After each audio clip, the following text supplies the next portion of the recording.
I love the way the film kind of explores desire, but also like the vampire is this frightening yet somehow seductive, like strangely seductive figure. So I wonder, what do you make of like Robert's approach to that idea in the narrative? Yeah, I think that's definitely something that that's definitely a theme that we're touching on for sure. I mean, I think that, you know, the relationship between desire, specifically female desire, specifically at that time period, and shame and darkness is very apparent, because I think, you know, shame is something that women were made to feel a lot, especially at that time, especially around all things desire and thinking about what it is you might really want.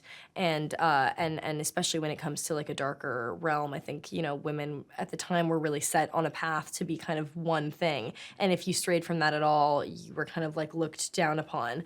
And so I think that's a theme that we're absolutely exploring when it comes to, yeah, what it is that you really want and what it is that you think you're supposed to want, and how you kind of come to terms with that internally. I think that you know, the attraction and repulsion, the, you know, obsession with death and sex, and the lust for both of those things, you know, is in the original film.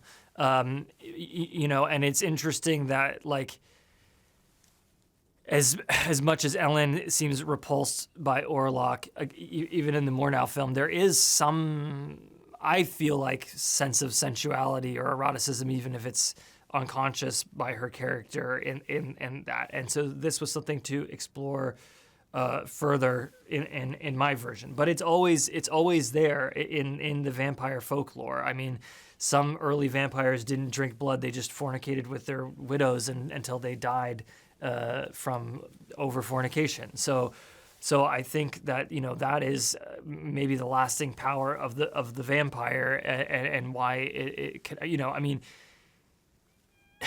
even in Twilight, which is somehow very innocent, like, it's really what it's about, you know.